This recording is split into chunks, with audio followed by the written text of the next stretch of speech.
This is sickening. The Mason McTavish saga continues. As we know, the Ducks have still not reached an agreement with the restricted free agent. And this latest article, makes it even worse on why the Ducks have not signed McTavish and why they have to sign McTavish. We get into all that in this edition of Ducks Digest. But before that, make sure to subscribe to the channel. I want to thank the 9% of the ones who are watching these videos who have already hit the sub button. But 91% of you have not subscribed yet. Make sure to subscribe. We're the newest Anaheim Ducks YouTube channel, bringing you everyday Ducks content. Myself, Mike Nelson, been a Ducks fan since 2003. So help out a fellow Ducks fan and hit that subscribe button. But as we know, the Ducks are a team that has a lot of question marks going into next season. They haven't made the playoffs in so long. And, they have a major issue right now with one of their star players in Mason McTavish. And, this latest article from ProHockey.net, something like that, ProHockeySports.com, talking about the rise of the Samuelis. Billionaire Anaheim Ducks owner Henry Samuelis' net worth sees stratospheric rise. This is obviously, Samueli has money, right? I mean, the Ducks ownership has money.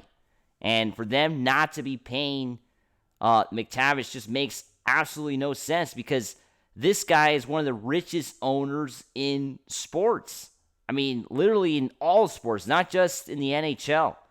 The numbers behind Samueli's wealth explosion are staggering. According to Forbes, his net worth has quadrupled over the past 3 years, jumping from $6 billion to an astronomical $27 billion. That represents a 313% increase that has reshuffled the entire Forbes rankings.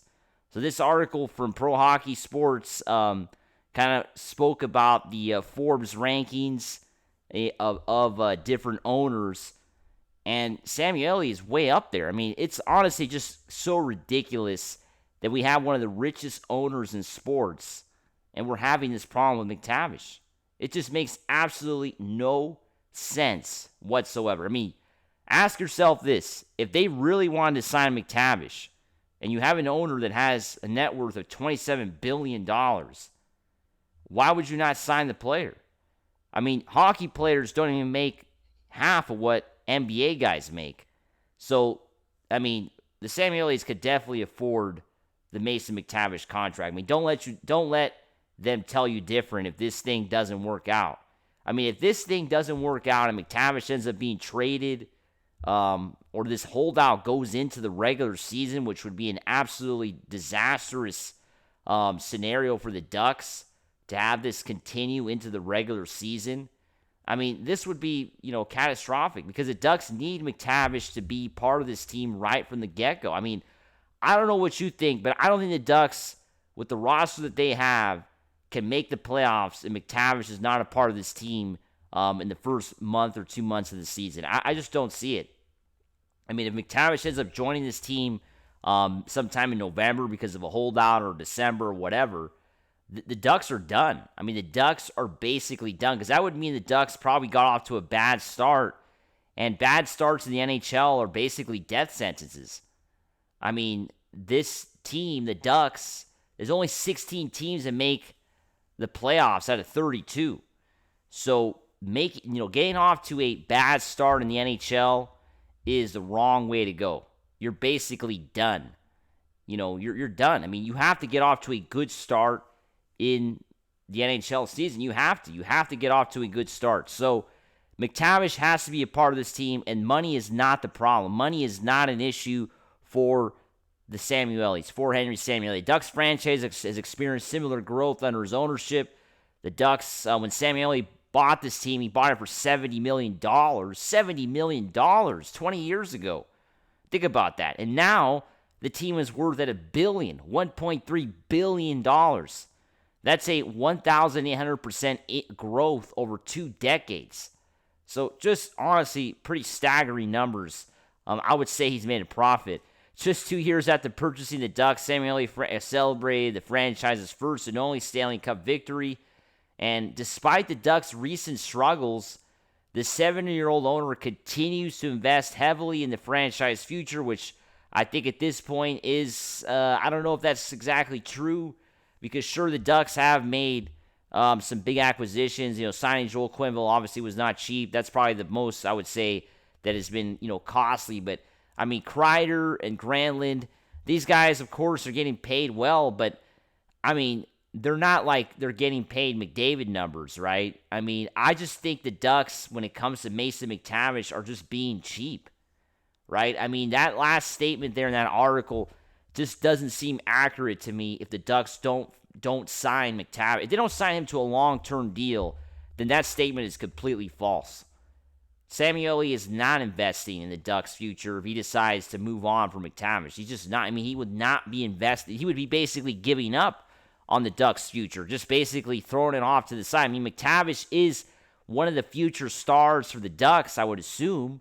If he stays on this team, he is a future star, right? And he's going to be a future star in the NHL with whatever team he goes to, right? If it's not with the Ducks, it's with Montreal, right? And it's with whoever, right? That's it. It's just going to be with whatever team he ends up being on. He is going to succeed.